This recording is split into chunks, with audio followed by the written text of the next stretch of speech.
Welcome to the With You and For You podcast.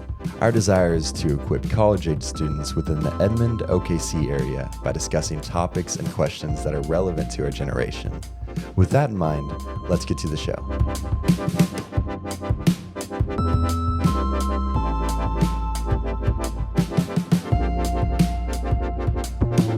Welcome back, everybody, to the With You and For You podcast. As always, it is your host, Riley Jackson, with my three friends, Krista Smith, Tyson Hill, and Kyle Thomas. Your three what friends?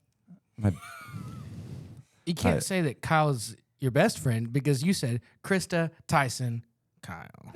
So you can't say that. You did kind of lose True. enthusiasm. Yeah. I'm not gonna lie. He's been bullying me this whole time. Riley, we've already talked about this. You are a bully. You You touched Oh, the sorry. You're a bully. You're a bully. I don't do that. Yeah, you do. You broke John's Legos in half. That was one You time. stole a cookie out of Dylan's hand that he was handing to an innocent freshman girl. You know, I And you remember her name. snatched it Her out. name is Jenna. Jenna, if you're listening to this right now, And now you're I'm calling sorry. her out on the No, she's not. podcast. Back. I gave the cookie She's back. not listening We'll make I sure don't- to she let her might know. be. Who knows? No. In a I- couple because weeks. of your actions. I Yeah, will. she'll never listen again. She listens to this, Jenna. I apologize. I'm sorry. I gave the late. cookie back though. I'm proud of you. I'm proud of you. Guys, it's season 2. It's season 2. It's season We 2. made it to season 2. What is that? I don't frat know. Frat snap for excitement. That's right. You don't need to do that. Well, you don't need to do things that you do, but you do them. We're talking about nothing today. Just letting out. That's right. We're just energy. catching back up. Catching back up. Okay. Oh, All no. right. It's a good time. Yeah. Okay. So what do you guys want to talk about? Nothing. Nothing? Let's just talk about the fact that we took a 3-month break and still decided that we wanted to do this again. Are you not excited about this? Oh, I'm Tyson? stoked. I didn't know when we ended in May that it was on the fence about coming back. I was looking for other options. I might transfer. I was thinking of transferring. You know, into the Tampa Florida. where? I don't know. Oh, church testimonies. Yeah, I got it. I got it. That's right. Church testimonies. I was looking around like North Dakota State. I don't know. Is it us? Do you My 7-year degree wasn't enough. I'm gonna go taking live my- up north. I'm taking my talents to Cali. Wow. Well, have fun there. No, I wouldn't. We would have missed you so much. Not coming with you, and I won't visit. No. Okay. I like Let's start. Right now, right now. Beautiful. Do you want to start? Beautiful. we're talking about community. Oh, good. Yeah. Uh, I'm excited. I'm excited too. Community's a good thing. It's Community a big thing. is a good thing. Big thing. Yeah. Especially at the beginning of the year. That's true. Big That's thing. true. People Especially need from community. freshmen that you steal cookies from. Yeah. People that are looking for community and then to have it snatched right out from It's like that sweet, delicious chocolate chip cookie they were so excited about. It's a great Don't worry. metaphor. Episode 2 will. Episode 2 is going to be so much better. Yeah, Wow. you'll make fun of Krista, and then we'll be like, "Well, why are you making fun of Krista?" And then we'll make fun of you. And then we'll make fun of Krista. Yeah. Nice. Oh. It's so good. It's so good to be back. I missed you guys. I actually did. It was Hey, fun. I missed you, buddy. Oh, I thanks. missed you too. Yeah. Even though we're just friends. Yeah. Okay, moving on. So today we're talking about community. So obviously, community is important, and it's something that not only Christians need or crave, but I mean non-Christians do. Everybody wants community, right? Why is that? Why do we crave community? There's a huge spider on the wall. No! Oh No! my gosh, Ow, it ow! is huge. It's not that big, but I'm sorry. No, kill it! Someone kill it! What the fuck? Are you joking? You would Oh my gosh. Kyle. Oh. Are we gonna leave this in? I got it. It's just like pushed up against. All right. I'm ready. Tyson just like freaked out. I didn't realize Tyson was like a. Man just had surgery too. Yeah, he was like, forget my ACL. I'm out of here. I don't do spiders. No, that's fine. I just- killed one out there earlier too that was like that big. And I was like, I walked by it and it was like posting up. I was like, bro, you chose the wrong person. Oh man. Well, that spider's missing out on some community. Really bad. He's dead now. Riley just had to bring attention to it. It was on the wall. It was was- probably Oh, here's the going thing. back I would have home. probably seen it editing and I'd be like, eh. yeah. I thought I should say Actually, I don't know. Did you see it on there, Gavin? You did. Oh, we have confirmation. This is gonna be a time. Anyway, I mean, I think community is extremely important. I don't know if necessarily everybody like craves it initially. I mean, I think people crave like certain things. Like, I mean, we want friends, right? You want to have friends. You want to have people that you can kind of be yourself around. But I think when people, especially believers, when they experience like godly community, they recognize how beneficial it is, and they recognize how important it is to really have that community, or they come in and recognize like how much they missed out on not having that community when they could have. So I think it's just kind of something. I mean, God, He created us to have a relationship with Him. So there's that community component. Like, hey, like we need to have a communal relationship with God. And also because of that, there's a connection with other believers as well to have that. But I think a lot of times, and this is where like things can be distorted, is we want to surround ourselves with people that will tell us the things that we also want to hear. And even if that's, hey, I want to be really confirmation in my sin or in my direction or in what I want to do with my life. So I'm going to put those people in my life, and I'm going to ignore the people that don't affirm me and really what I'm deciding to do. So, Yeah. So I think it's important. Krista, I specifically kind of want to get your opinion on this too, because we kind of have like the same, I don't know, point of view or mindset on it, or perspective, because we both went to Tulsa Community College, a place that kind of struggled with community and like finding friendships. How would you say like BCM helped with that? Yeah. Well, and I also want to reiterate what Kyle said, because it's what I was thinking of, because it's actually been cool. I've been going through Genesis in my own time, and then our church has been going through Genesis, and I've been listening to a podcast that's been going through Genesis. And so just seeing all these different perspectives on it, but all three of them have really honed in on the fact that we were created to have a personal relationship with the Lord. So we were created to have that kind of a community. And like Kyle was saying, it then draws us to have godly community, which thankfully, like you said, we found at TCC through their BCM. But my experience was kind of a little bit different, because I started going to BCM as a senior in high school. So then whenever I came into college and I started being a student at TCC, I already knew some people there, but there was also, some days where, especially my freshman year, I would be like alone in the cafeteria, like doing homework or whatever. But I will say, and I think about, it was funny, I was actually on my way up here driving, thinking about just my time at TCC, because I just remember, especially pre-COVID, there would just be a group of us, and we would all just come over to my house, or we would go over to someone's house every Friday night. It was just someone's house was always open, and we were always just hanging out.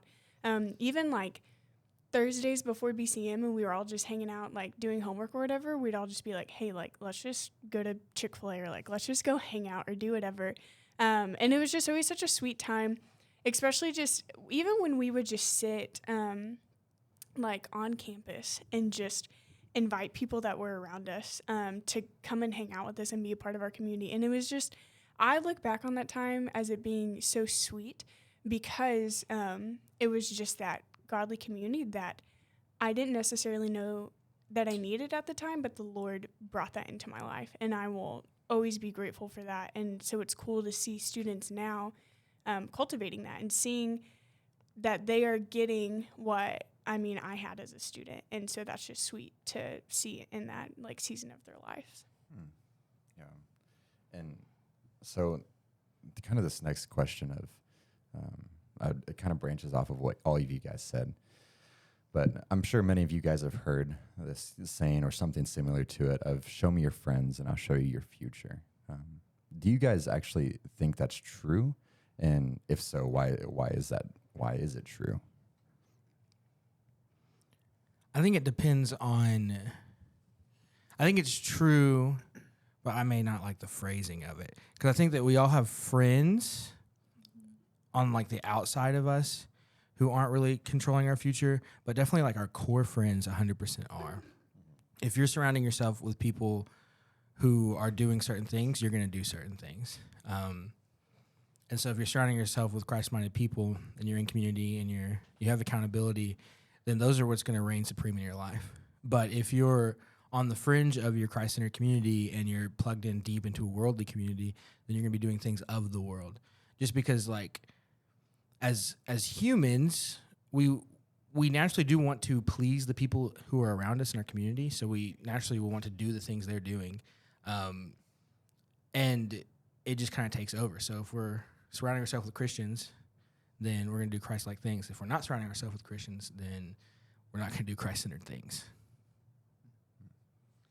I think it's really important, and everybody, you know, we always say, you know, that phrase or those kinds of things, and we encourage when, you know, we're teaching like graduating seniors, kind of next chapter material, we encourage them to have friends that believe and are like-minded, friends that believe differently than they do, and then also like international or different culture, you know, like friends that have grown up in a different culture than you. I think the reason for that is, I mean, Jesus didn't call us just to have like our holy huddle and, you know, be in that safe environment all the time. But we desperately need accountability. And it's not that if you have friends that you hang out with a lot that believe differently than you, that it's like, oh, well, I'm not strong enough, or the Lord's not strong enough to sustain me in these relationships. Like, no, that's true. The thing that can happen is, and I mean, this can happen to me. It's like, I'm not without Christ. Like, I'm nothing, you know, and I'm very prone to sin, and the temptation can become very easy to be like, well, it's just easier if I just do this.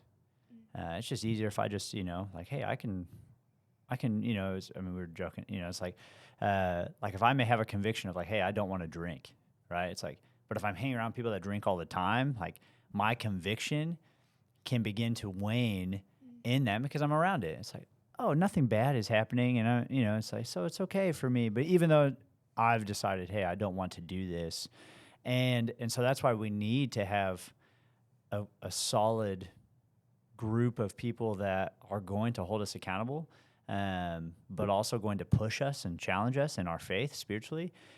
But we also need to have friends that believe differently, because we, you know, if we're believing that we're called by Christ to fulfill the Great Commission, okay, how can I have conversations about Jesus without being a jerk, and without pushing my agenda, and have genuine conversations? And I don't know the other sides of things. So how can we kind of walk through? And that's something that like even our culture is very opposed to. It's like, oh, if you don't believe the same thing than me, then you're against me. And that's not true. It's like, no, we just believe differently. I still love you. I still care for you. I still want, you know, I want your good. You know, like I want to help you succeed in life and the things that you want to do. And so, yeah, I mean, I agree with this phrase, mainly because whomever we surround ourselves with, it's going to become very easy for us if a majority of the time we're around people that do not believe the same thing we do, and they don't hold the same convictions we do, and they don't want to follow the same things we want to follow. It'll be very easy for us to become more like them than them to become more like Christ. And as Christians, we are called to become more like Christ. And I would say even in like Christian circles, you can be like, hey, I have friends and they're all Christians. Okay, but are they disciplining themselves to be in the Word? Do they desire to memorize Scripture? Do they desire to actively pray for the nations, for their classes, for their family, for, you know, for people to come to know Christ? Like, are they sharing the gospel? Like, it's not just, hey, they go to church and I'm going to hang out with these people. It's, no, I want to make the conscious decision that I want to grow in my walk with Christ. So I want to surround myself with people that do that and will push me to do that. Yeah, I would even say, and again, just going back to my time at TCC, like thinking about, I mean, I remember countless days where we would all pile into Tito's minivan and like go get Chick-fil-A or something. And I remember it would just be a big group of us and we would just be hanging out. And I remember all the time, our friend Owen is a very deep thinker, and we would sometimes just be at Chick-fil-A and like he would just be like, bro, I gotta tell you what, I heard in my quiet time, and it would be like the most profound thing, and you're like, what even? But it was just, even like me as a freshman, like hanging out with these students was just so encouraging to me to see these older students, I mean, taking their faith seriously.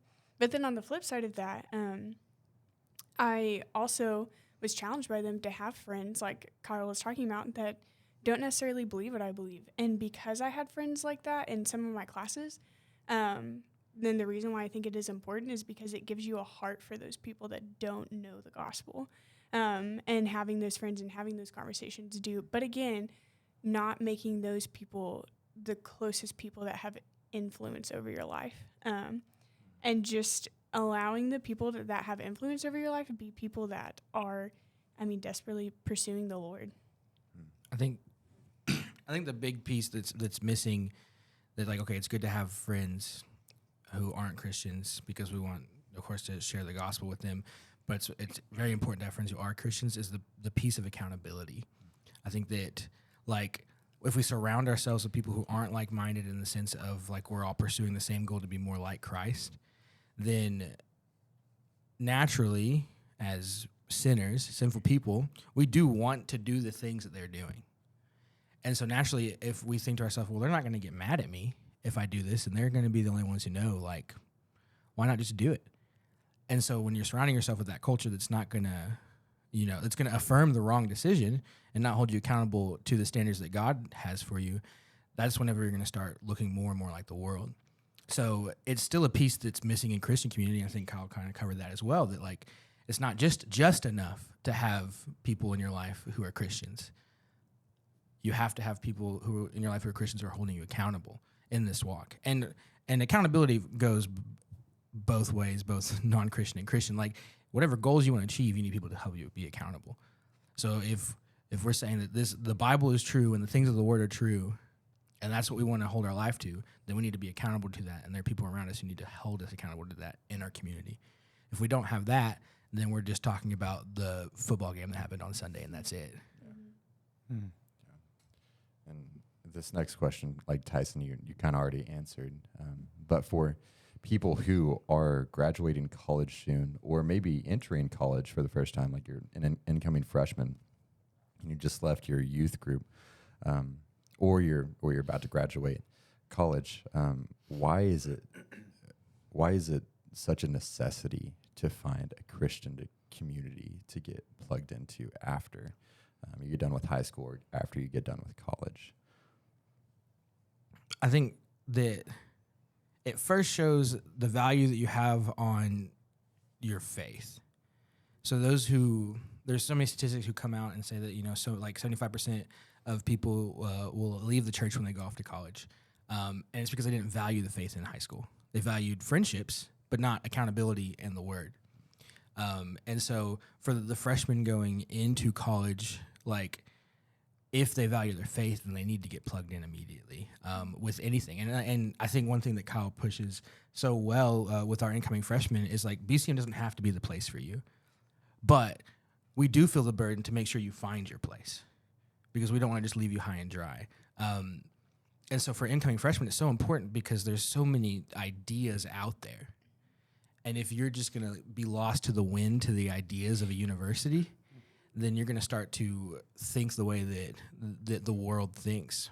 And for people leaving college and getting into the workforce, I think it's one of the most confusing times to find community, because the way that we have it set up in the church is like, okay, you fit this category in youth group, and when you graduate youth group, you're going to fit this category of college. And when you graduate college, hope you know where to go. Find a spot and fit in. And so we kind of miss out on the multicultural part of church. I always say that. Multi-generational part of church for our younger generations, instead of getting them plugged in as soon as possible. And so getting them to know the generation that has come before them, so that whenever they graduate college and they go to church, it's not like they're losing their old community. They're just assimilating to new Sunday schools and hanging out with the older generation who are in the workforce and have some of those similar experiences. But it's very important that, us as believers in our communities and us in leadership roles walk alongside college students who are incoming freshmen and outgoing seniors so that they can stay plugged in. I think the struggle, and I've been able to see this being at TCC and now at UCO. I saw the community that you guys experienced at TCC, and I saw the benefits of it, but I also saw the consequences that came of it if it wasn't handled well. And in that, what I mean is, like, they had this community, and there's a thing where, like, I mean, God will give us these opportunities of community, but life will go on. The people that you're close to, they may get married, and they may get married to somebody else that's not maybe within that circle. Or if it's a group of guys, like, hey, one of the guys gets married. Okay, now things are just different. Not awful, but just different on how you kind of maneuver and work through those things. And similar in that is, like, there was a tight-knit group that served, was involved, hung out, spent time together. And we had one of the guys that he came into the BCM at TCC, got plugged in, was involved in the community, was really, feeling it kind of for the first time. And then he moved away. And all of a sudden, it's like he dropped off the face of the earth. And he's like, well, hey, this community I was a part of, like, what happened? Like, nobody reached out to me. Nobody was talking to me anymore. Nobody was doing it. It's not an intentional thing. It's natural. Out of sight, out of mind. That's a very natural thing. It can happen. It's very difficult to try and keep all the moving parts together. But God gives us the opportunity, especially in college, to develop a very strong community. The reason why we have that opportunity isn't to say, okay, hey, that was great, now I'm going to move on and just go about my life. The reason is to see what it's like to then go where God is taking us after we graduate, and to replicate what we had. And so I was thinking about this on the way over here, just because I've seen this struggle that students can have after they graduate. It's like, I'm struggling to find community. Where is it? It's like, okay, well, time is different. Responsibilities are different. Like, you don't have as much free time. And that's what I meant by time is different, not like time as in general. But it's, it's like, things are, you get married, you have kids, like all of these things that can take away from availability, but you still have the opportunity to be intentional. It's a struggle. You may not have as much energy. You may not have as much want to and desire, but you need it. It's a discipline, just like spending time in the Word, just like praying, just like memorizing Scripture, just like sharing the gospel. Like, it is a discipline to be involved in that. And in Acts 7, we see Stephen has been martyred, right? And out of this, you go into Acts 8, and what happens? Because of this persecution, the church is scattered, right? And usually when we think of scattering of believers, it's like, like those that are opposed to it, it's like, yes, like we have conquered this, like this has happened. But if you continue to go, so Acts 8, on that day, great persecution began against the church in Jerusalem, and they were all scattered throughout the regions of Judea and Samaria, except for the apostles. So we kind of see, some, fulfillment of Acts 1:8. But then you go to verse 4, therefore those who had been scattered went through places preaching the word. So because they were scattered, there was a great persecution. It's like, hey, we had to leave where we were at. But did they stop doing what they knew they were supposed to do? Absolutely not. They continued to preach the word. Why? Because they knew, their hope was in Christ. They knew the benefits of being plugged into a godly church and community, to where when they got scattered, it was like, hey, different place, same goal. And oftentimes we can play this, woe is me, because I don't find community. Hey, I went to this church and I just didn't feel it. Or I went to this church and I didn't. And we make all these stipulations for things that will bring about community. And it's like, what effort are you putting forth? We have this serve me mentality. That's not what God called us to do. It's not, hey, what are you going to do for me? If you're a believer in Christ and getting plugged into a godly community, it's like, hey, how can I plug in? How can I grow? How can I be invested in, but also pour back into this community? How can I be a part of it? How can I serve? And so I think it's really important in those, hey, graduating high school, going into college, graduating college, going into now, adulthood, full-time job, all this kind of stuff. It's like, okay, hey, it will be different. It's going to look different. But how can I apply the things maybe if I'm graduating college, like that God's given me and allowed me to experience in my time in college? How can I apply that to the workforce, to my family, to this next chapter? If I'm going into college, hey, it's now up to me. Mom and dad aren't there. The thing I've experienced at church isn't there. Like, so how can I take what I've learned and be like, okay, hey, I'm going to plug into this, because we will need it. And it will come a point where, you may sit there and be like, man, I wish I would have got plugged in sooner. I wish I would have done this earlier. And now I'm regretting not, So I think those are the things that kind of come to mind and how important it is, but also to be aware of the pitfalls that can come if we literally put it on a pedestal and recognize like, oh, this is the epitome of my Christian community life. Like nothing will ever come close to this. And it's like that should be an encouragement into investing and pouring into. Yeah, I like the idea of like community is the same, but it's different for different seasons. And I think it's just hard for college students to give up the idea of college community and accept the idea of like adult community, where there's still the opportunities to have the fun. And I think that's what it boils down to, is we want to have just the same amount of fun in our adult community that we had in our college community. And there's time to do that. It's just less, and you have to try harder. You have to plan the things. I mean, there are friends who I went to college with and who were in my wedding that like I haven't seen since my wedding just because of distance and stuff like that. And there's others that like we make the conscious effort to try and meet once a week. And it's still good community. And then I have new community at the church I work for, and I have new community all around me that is good and so beneficial to me. But it's not the same as my college community, but it's just as good and beneficial. Yeah, I think it's important to think of your community in college just like in seasons.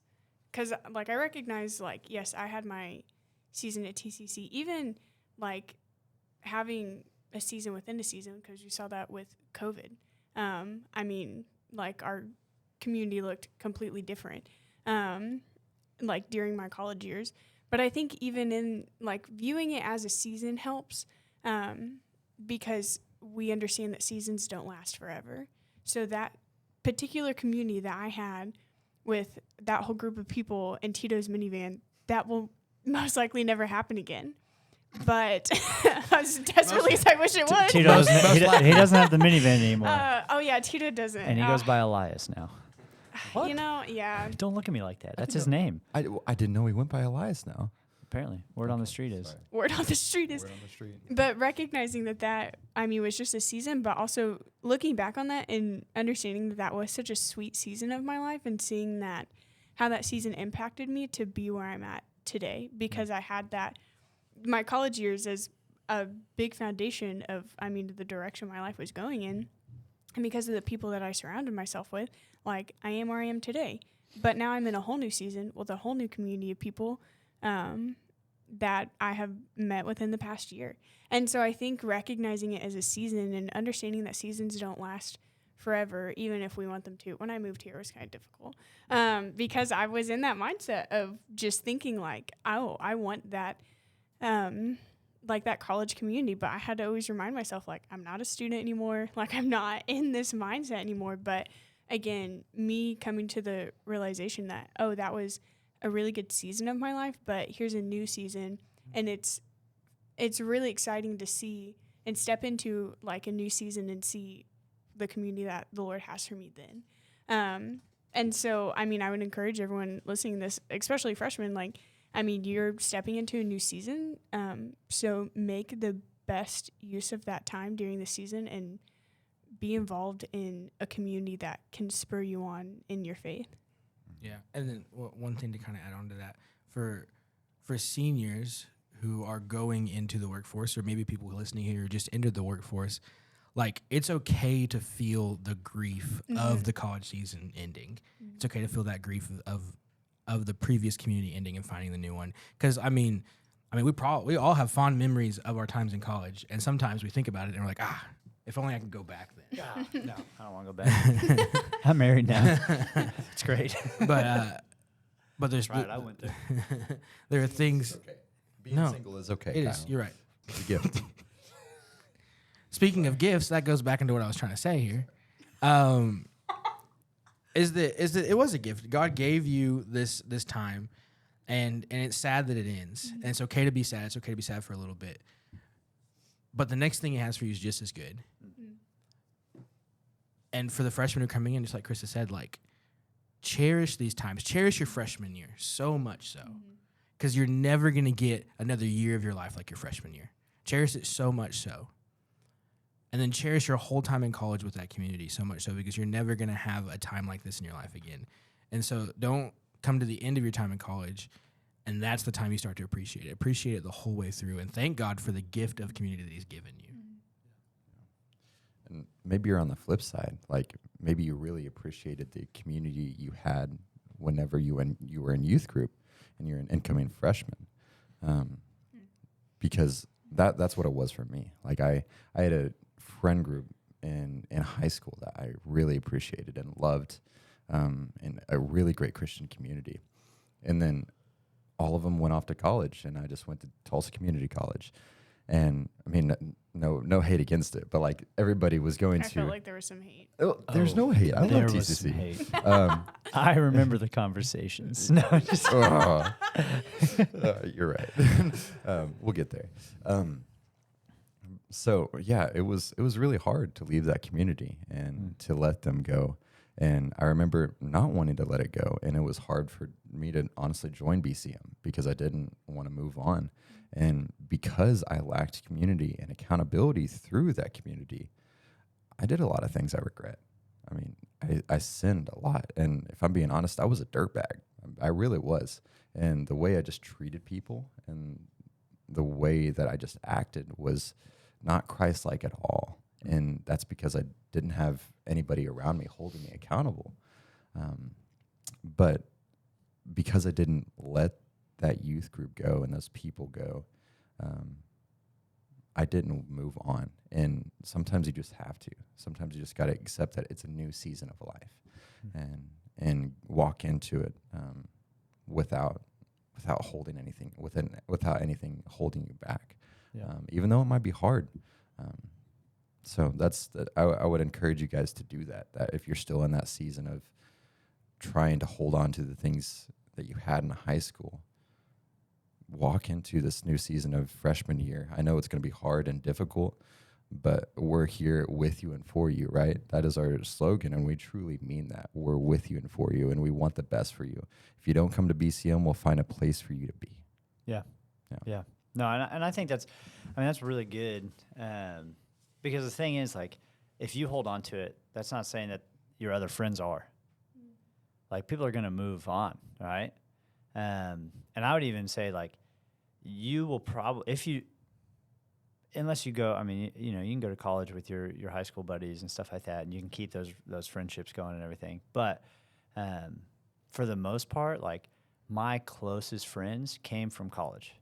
And it wasn't that, I mean, I'm still, it's not that I'm not friends with the people I lived with, like, lived around for almost 18 years of my life, growing up in Grove, Oklahoma. But, like, I served with these people in college. Like, we went on mission together.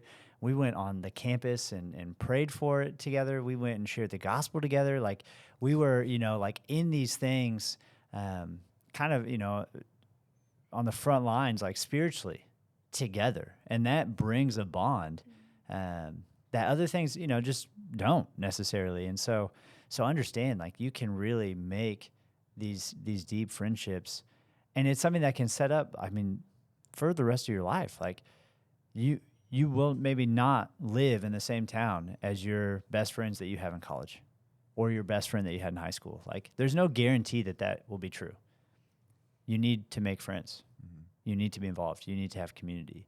And so put forth the effort, lean into it, embrace it, kind of work through and struggle in that time to where it'll be very beneficial. God will do a lot of awesome things through that. And so just be patient, be intentional, and wait and see what he does. So as we kind of wrap up, what final encouragements would you give to maybe freshman students or like me, a transfer student, transferring students into UCO? Transfers. Yeah, you got to show them love. Transfers. They're great. I love them. I'm a transfer. I'm the only non-transfer here. I'm a transfer. Yeah, but she transferred? just went to NSUBA. Yeah, It but was she's like, still transferred. yeah, but she is still on TCC though. Yeah, It's not it's it doesn't count. Same area. I don't think it counts. Okay. So anyway, Krista, what encouragement would you give? Man. Well, I just think going back to, embracing the season that you're in, and also honestly, plainly, show up to the things, like do the things. And I love what Carl said too, of just like, those friends in college, like they went on mission together, like they share the gospel together, they pray together, and that, does really build a bond between people because that's how we were created to live. And we were created to live in communion with the Lord. And so when we do that with other people, it creates very deep friendships. And it was funny, I was even talking to some girls, the other day, and we were all just talking, and we all have known each other for a little over a year now, but we were all talking and we were like, we feel like we've known each other our whole lives just because we have that deep, spiritual connection, from the Lord. And it's because, those girls show up to the things. They show up and they share the gospel with others. They go on mission together. They, come to free lunch and they invite other people to sit with them and do those things. And so I would just encourage everyone to, show up, and just invest in and be invested in. And I think that just also helps build that community with others. I think my encouragement is going to sound like it's not, but I promise it is. It's going to be hard. It's going to be hard. You might fail. You might move around some community groups, but it's going to be okay. For those of you who are coming into college and you're like, I don't know anyone, I don't know how to meet people, I'm an introvert, I don't know how to talk to people.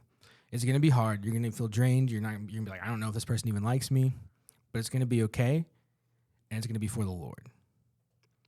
The thing of finding community and being okay with having community and accountability is that, like, ultimately it's a step of obedience to what God has called for us. So if we're not actively seeking community and we don't have community and we're hungering for community, but we're not doing anything, then we're not living within the will of God. And so, like, don't let just the fact that it's going to be hard stop you from doing it. Look at the fact that, okay, this is what God wants for me, which means it's going to be okay, and he's going to be there for me the whole time. And also, if you're at OC or UCO or nearby and you're like, I have no idea where to start, then you can come to the BCM building between 9 and 5, Monday through Thursday, and you can walk right into Kyle or Chris's office and be like, hey, I need to find community, and they'll find it. Yeah, we will. We'll hang out. It'll be fun. Yeah, we will. It'll be a great time. It'll be a great time. I have a lot of things that I would say, but not a lot of time. So I think I would encourage freshmen. Like, it's kind of one of those, like, freshmen come in, they meet a bunch of freshmen, and they get to build those relationships with freshmen. So for you guys, hey, it's okay to date, but you don't have to rush into a relationship. You're going to meet a lot of new people. You're going to meet a lot of new people. And it's one of those, like, oh, hey, here's this really cute guy. Or, hey, here's this fine-looking girl. You don't have to rush into a relationship, because a lot of people do that, and then it doesn't work out. And then one part of the party will feel super awkward and not want to be around BCM or be around their community because they found that community together. Now that relationship's not together anymore. They don't know what to do. So it's okay to find your community outside of that relationship. And I'm not saying it won't work out. I'm just saying be mindful of that, okay? Transfer students, I know you feel super weird because you're coming in as sophomores, you're coming in as juniors. The people that are in your age group have been around each other for a year or 2 years, and you feel just out of place. Do what I did, and this is what I did when I transferred to OSU. I literally just showed up.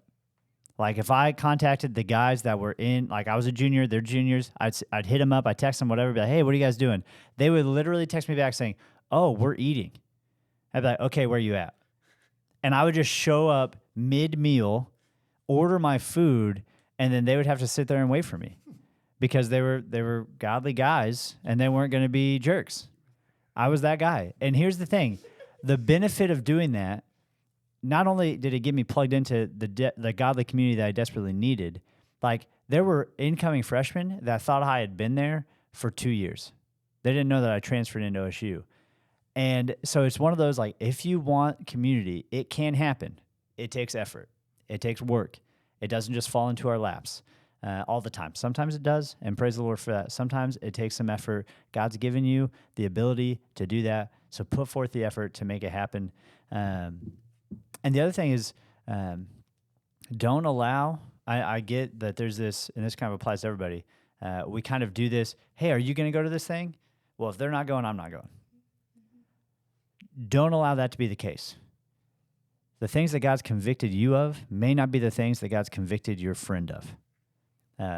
You may feel the need to be plugged into a community. It could be BCM. It could be a church, whatever that is. You may be like, hey, I really want to go to this retreat, or I want to go to this night of worship, or I want to do this thing. Do it. Don't just wait to see if your friend's going to do it. And if your friend says they're not going to do it, then go. Invite them along with you, but if they're not coming, then don't let them rob you of your community. It's the same thing as I tell dating relationships. Don't let some boy or some girl rob you of your community that God's given you because the relationship didn't work out. Same thing with best friends or with friends. Like, don't let them rob you of what God's giving you. Be intentional with it. Focus in. And I'm sorry, I'm almost out of time. You're good. You're good. Thank you. Yeah, we're really close to cutting it. But yeah, I think that's great. And I just want to issue a challenge. If you're a freshman or a transfer student, show up for 2 months. Just do it. Just try for 2 months. Yeah. And see what happens. Just try it. And that's what I want to end it on, because if you didn't hear anything, hear that, because we want you to find community. We want you to be involved, no matter where it's at. Try it for 2 months. That's right. We back, baby. We back. We back.